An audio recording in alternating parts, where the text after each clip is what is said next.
Hi friends, welcome to my channel super trader Lakshya. और एक और एक्साइटिंग वीडियो लेकर आज मैं आया हूँ। बात करने वाला हूँ यहाँ पे ऐसे सेक्टर के बारे में जो सेक्टर काफ़ी अच्छा परफॉर्म कर सकता है। बहुत सारे लोग ये पूछ रहे थे कि लॉन्ग टर्म के लिए ऐसा कौन सा सेक्टर है जो अभी बेटर होगा। एटलीस्ट मैं नहीं कहूँगा लॉन्ग टर्म में बहुत बेटर है, कोई भी सेक्टर है कितना भी ऊपर जाने वाला हो, लेकिन उसमें करेक्शन आएंगे। करेक्शन 5 से 10% तक के भी आते हैं स्टॉक्स में। इंडेक्स नहीं गिरता लेकिन स्टॉक 5 to 10% गिरते हैं। अब उसमें अगर आप बोलते हो कि क्या राइट नाउ इमीडिएटली कौन सा ऐसा सेक्टर है जो लग रहा है कि यार थोड़ा ऊपर का मोमेंटम दे सकता है और ऊपर के कुछ टारगेट्स हैं, उस टाइप के टारगेट्स जो टेक्निकली दिख रहे हैं उनके बारे में बात करूंगा। डेफिनेटली आपको अपना डिसीजन जब भी लेना है बाइंग का, तो आप अपना एक कैपिटल मैनेजमेंट और अपना टारगेट भी देख लीजिएगा। लेकिन हाँ, एक चीज़ है इंपॉर्टेंट कि आपको ये जानना पड़ेगा कि ये स्टॉक ऑलरेडी ऊपर भाग रहे हैं, बहुत ज़्यादा अपसाइड नहीं है, लेकिन यहाँ से अपसाइड अभी थोड़ा बहुत है। तो बाकी स्टॉक्स अगर गिरेंगे भी तो ये स्टॉक ज़्यादा नहीं गिरेंगे। तो गाइस, यहाँ पे सबसे पहले हम बात करेंगे कुछ स्टॉक्स के बारे में, सेक्टर के बारे में, जो खबरें हैं जो इस सेक्टर को ड्राइव कर सकती है। तो ये सेक्टर है फार्मा। फार्मा में बहुत सारी कंपनीज़ हैं जो एक काफ़ी अच्छा पॉजिटिव मोमेंटम दे रही हैं। इनको जो बैक करने के लिए इंपॉर्टेंट चीज़ है अर्निंग, वो सॉलिड है और आगे चल के सॉलिड रहने वाली है।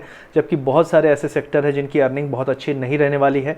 आईटी एक बहुत अच्छा इमर्जिंग सेक्टर बन रहा था, लेकिन आईटी में दो चैलेंजेस है। सबसे पहली चीज़ है कि जो इनके वॉल्यूम ग्रोथ है वो इतना हाई नहीं है। दूसरा है मार्जिन, कम मार्जिन में ये लोग काम कर रहे हैं, जो इनके मार्जिन है वो भी घट रहे हैं। आईटी कंपनीज़ का मार्जिन घटने का मतलब है अगर वो 100 रुपये कमाते, 100 रुपये का उनके पास इनकम आता है तो उसमें से कितने % उनका नेट प्रॉफिट हो रहा है। जो कि मार्जिन कम हो रहा है मतलब ये लोग कम पैसे पे भी काम करने को तैयार हैं, जिससे आपका प्रॉफिट मार्जिन कम होता है। और प्रॉफिट मार्जिन मतलब प्रॉफिट कम हो रहा है एक तरह से, तो उससे क्या होगा कि वॉल्यूम भी बढ़ेगा तो भी आपका प्रॉफिट ऑलमोस्ट उतना ही रहेगा, 19-20 रहेगा। तो उससे क्या होता है कि जो आपका एक री रेटिंग का जो एक चांस रहता है कंपनी में, वो डाउन होता है। अब आप बोलेंगे कि आईटी कंपनीज अभी रिसेंटली में गिरी थी, फिर बाउंस हुआ। मेरे हिसाब से कोई भी स्टॉक गिरता है उसके बाद एक बाउंस आता है, रिएक्शन आता है, क्योंकि लोगों को लगता है सस्ता हो गया है। तो ये बाउंस सिर्फ उसका है। लेकिन क्या ये जो फार्मा स्टॉक्स हैं इनमें भी ऐसा होगा? तो फार्मा स्टॉक्स राइट नाउ बहुत स्ट्रांगली अपसाइड दिखा रहे हैं और इनमें भी डिप आ सकता है। तो कुछ स्टॉक्स के नाम मैं लूँगा, कुछ लेवल्स की बातें करूँगा। तो सबसे पहले जो न्यूज़ है उनकी बात कर लेता हूँ मैं यहाँ पे। तो फार्मा सेक्टर में एक सबसे अच्छी जो रिसेंटली अभी न्यूज़ आई है कि इंडिया में जो जेनरिक्स हैं उनकी बहुत ज़्यादा वर्ल्ड वाइड डिमांड है। और जो जेनरिक्स का जो मार्केट है वो करीब करीब 18%, 18% की ग्रोथ है। और 24.44 बिलियन जो है उतना एक्सपोर्ट हुआ है, जो कि 18% हायर है। तो ये काफ़ी अच्छी एक पॉजिटिव न्यूज़ है। दूसरी जो न्यूज़ है जिसके बारे में मैं यहाँ पे बात करूँगा, क्यों फार्मा सेक्टर पे हम लॉन्ग टर्म में भी एक इन्वेस्टेड रह सकते हैं, क्योंकि एक बार 2017 में फार्मा में रैली आई थी। तो मतलब फालतू के पूरे स्टॉक्स भागे थे, पी रेशियो, अर्निंग थी नहीं, बस उम्मीद में ऊपर भागा था। तो ये वैसा रैली नहीं है। इस बार अर्निंग ऑलरेडी है, जो कंपनियां बच गई वो अर्निंग के बेस पे यहाँ पे रुकी हुई हैं और अर्निंग्स यहाँ से उम्मीद है कि बढ़ेगी। और दूसरी चीज़ है, यहाँ पे एक और पॉइंट है, फॉरेन डायरेक्ट इन्वेस्टमेंट जो है वो काफ़ी फार्मा में आने वाला है। तो फार्मा में ये उम्मीद है कि, क्योंकि देखिए इंडिया इतना बड़ा नेशन है, कोई ना कोई प्रॉब्लम, हेल्थ प्रॉब्लम, क्योंकि हेल्थ इंफ्रास्ट्रक्चर और हेल्थ प्रॉब्लम चैलेंजेस जो है बने रहने वाले हैं इंडिया में। जो हमारा डाइट है, जो खाने का, रहने का, जीने का तरीका है, जो आज के लोगों का जीने का तरीका है, वो भी ऐसा है कि फार्मा में तो खर्चे बने ही रहेंगे। हर परिवार के हॉस्पिटल, फार्मा, टेस्टिंग, लेबॉर्ट्रीज, ये ऐसे बिजनेसेस हैं इंडिया में कभी फेल नहीं होने वाले अगले 10-15 साल। और राइट नाउ कोविड के कारण आपको पता है कि टेस्टिंग के लिए लाइन लगी हुई है, हॉस्पिटल्स में लाइन लगी हुई है, दवाइयों की दुकान में भी लाइन लगी हुई है। भले लोग डर डर के जा रहे हों, लेकिन ये बिजनेसेस में दिखाता है कि स्ट्रेंथ है, डिमांड है और सप्लाई की कोई दिक्कत है नहीं, क्योंकि ऑलरेडी इतनी सारी कंपनीज हैं कि सबके माल बिक रहे हैं। अब एफडीआई एक बहुत बड़ा जो मैंने आपको पॉइंट बताया। उसके बाद अगर हम एक और पॉइंट बात करें तो जो एक इम्पॉर्टेंट मेडिसिन है, जो इम्पॉर्टेंट एक दवाई है, रेमडेसिविर, ठीक है, आई होप मैं राइटली प्रोनाउंस कर रहा हूँ। ये बहुत ज़्यादा कारगर रही है ट्रीटमेंट के लिए। और इसके जो रेट हैं करीब 3000 के आसपास, मतलब रेट तो आप देख लीजिए कितने चल रहे हैं, कई जगह 10,000, 20,000 ब्लैक में तक बिक रहा है। तो ये जो बनाने वाली कंपनीज़ हैं, इंडिया में काफ़ी सारी कंपनीज़ हैं जो इसमें डील करती हैं। कैडिला है, डॉक्टर रेड्डी है, सिप्ला है। तो ये ज़्यादा बड़े लेवल पे इसको प्रोड्यूस कर रही हैं। तो इन तीनों कंपनी में भी काफ़ी डिमांड सिर्फ इस मेडिसिन के चक्कर में भी काफ़ी रहने वाली है। तो ये एक इम्पॉर्टेंट पॉइंट आपको याद रखना है कि अगर हम इतने बड़े कैलामिटी में हैं और लगातार सिर्फ ये कंपनी नहीं और कंपनी भी प्रोड्यूस कर सकती हैं, तो डिमांड बनी रहने वाली है। इस इस चीज़ की पड़ेगी, रेमडेसिविर की पड़ेगी या किसी और चीज़ की पड़ेगी, आगे चल के कुछ नया आएगा, डेफिनेटली पड़ने वाली है। तो ये एक बहुत बड़ा रीज़न है कि फार्मा सेक्टर में पॉजिटिविटी है, काफ़ी सारे न्यूज़ हैं। अब हम बात कर लेते हैं कुछ स्टॉक्स के बारे में। सबसे पहले मैं बात करूँगा कि निफ्टी फार्मा। तो निफ्टी फार्मा जो है करंटली, अगर आप इसका इंडेक्स है आप सर्च कर सकते हैं अपने ज़ीरोधा में, इसका नाम है निफ्टी फार्मा, सीधे आप टाइप करके, तो 13,230 पे ये है राइट नाउ। अगर आप बोलें कि ये कितना ऊपर जा सकता है, तो जो मेरा एनालिसिस कहता है तो एटलीस्ट यहाँ से 14,100, मतलब करीब करीब आप कह सकते हैं 7 to 8% इंडेक्स लेवल पे ऊपर जा सकता है। और अगर आप कहें कि अगले 2-3 महीने में कोई बड़ी रैली आती है, और क्योंकि ये ब्रेकआउट करने वाला है, एक और अच्छी चीज़ आपको बोलूँगा, लास्ट जो इसने हाई बनाया था उसके बाद एक करेक्शन आया, ये दोबारा से ब्रेकआउट करने वाला है पुराने हाई को, और ये हाई ब्रेक होने के बाद जो आपका अगला लेवल होगा वो 14,100 से लेके 14,500 तक हो सकता है, जो कि 7 to 10% की रैली करीब करीब यहाँ से उम्मीद है। ये पहला पॉइंट हो गया कि इंडेक्स में कितना अपसाइड है। अब इंडेक्स के अपसाइड से क्योंकि हम ट्रेड नहीं करते तो हमें कोई फर्क नहीं पड़ता, लेकिन स्टॉक्स में कितना अपसाइड होगा, कौन से वो स्टॉक्स है जिनके लेवल्स आपको वॉच करके रखने हैं। मैं ये नहीं कह रहा हूँ कि ये स्टॉक आप कल खरीदो और कल खरीदते ही रॉकेट हो जाएंगे, मैं सिर्फ ये कह रहा हूँ ये स्टॉक्स, ये सेक्टर सेफ है, ये सेक्टर में डिप को बाय करना है। डिप आएंगे, 2 से 4-5% तक के डिप भी आएंगे, लेकिन कोई पोर्टफोलियो में 10-15% के अगर रिटर्न्स देखता है अगले कुछ महीनों में, तो ये स्टॉक जो हैं इस सेक्टर के, डेफिनेटली एक स्टॉक आपको थोड़ा और अपना एनालिसिस भी करना चाहिए, तो ये करीब करीब 10% तक का अपसाइड भी दे सकते हैं। तो सबसे पहला स्टॉक है ग्लेनमार्क। अब ग्लेनमार्क का मैं आपको बता दूं करंटली लेवल चल रहा है 571, और ये भी ब्रेकआउट कैंडिडेट है मेरे हिसाब से। अगर ये 570 एरिया में फिर से रुक सकता है, लेकिन अगर नहीं रुका तो 570 पे अगर रुकता है तो क्या हम इसको कहाँ पे बाय करेंगे? 570 से 545 के बीच में इसको कंसोलिडेशन हो सकता है।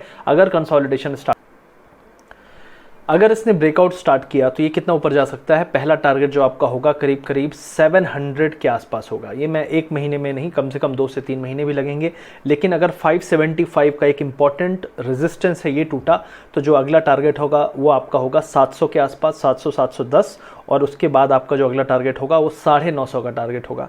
तो ओवरऑल ग्लेनमार्क का जो स्ट्रक्चर है, जो एक लॉन्ग टर्म स्ट्रक्चर है, काफ़ी बुलिश हो चुका है, और इसमें ऐसा नहीं है गिरते टाइम भी एक थोड़ा सा बाउंस देता है, तो ये उठते टाइम भी थोड़ा करेक्शन देगा, और जो करेक्शन होते थे वो आपको इतने छोटे नहीं, कम से कम आपको 15% के करेक्शन भी देता है। लेकिन मेरा सिंपल कहना है कि ये लॉन्ग टर्म स्ट्रक्चर बुलिश जो हो रहा है, इसका इम्पैक्ट मुझे लगता है कि दिखेगा, और जो ये स्टॉक है मोस्ट प्रोबेबली आपको एक हायर हाई और हायर लो बनाता हुआ मिलेगा। तो मेरे हिसाब से तो ये एक अच्छा बाय हो सकता है।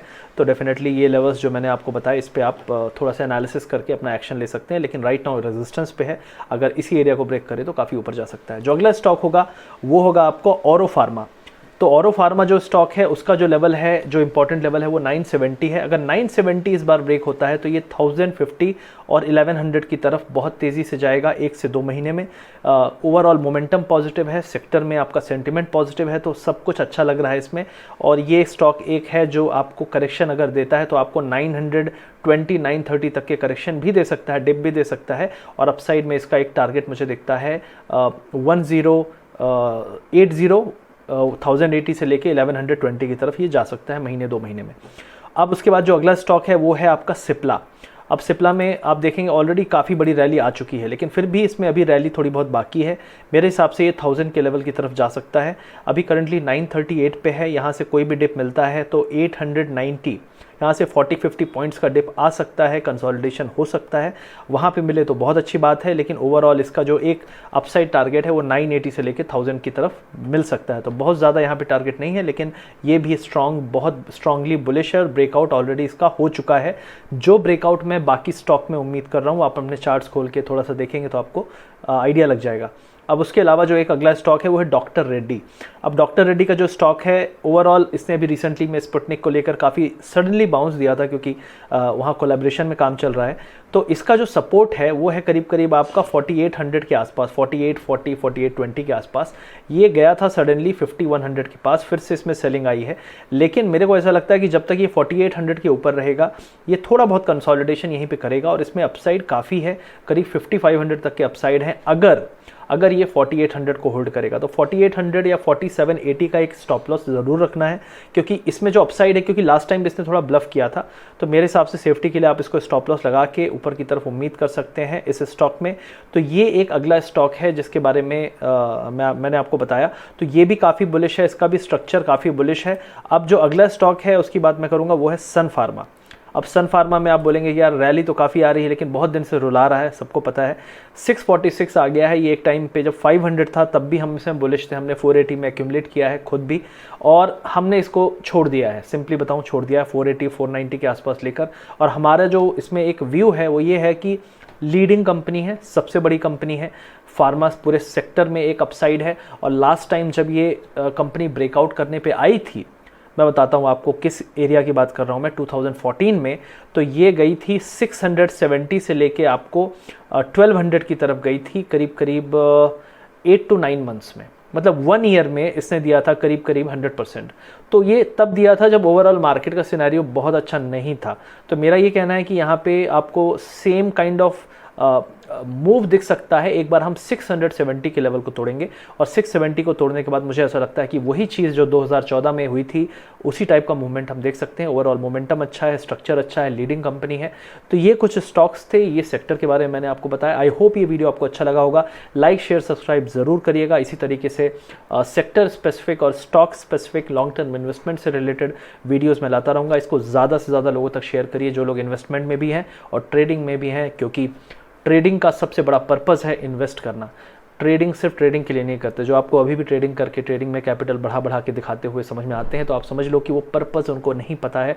और मैं अपने सेशन में भी क्लियरली बोलता हूँ, शॉर्ट टर्म मनी जनरेट करना ट्रेडिंग का पर्पस है, जिससे आप लॉन्ग टर्म इन्वेस्टमेंट कर सकें और तेज़ी से कर सकें जो बाकी लोग ना कर पाएँ, ताकि आप उस रेस में सबसे आगे हों जो रेस लगी हुई है दुनिया में कि सबसे बड़ा आदमी कौन बनेगा, अपने ग्रुप में या अपने मोहल्ले में या अपने क्लासमेट्स में या अपने ग्रुप्स में। इसी तरीके से आप एक बेटर और एक सक्सेसफुल आदमी बन सकते हो इन्वेस्टमेंट में। तो आई होप ये वीडियो अच्छा लगा। Thank you very much. देखते रहिए चैनल को।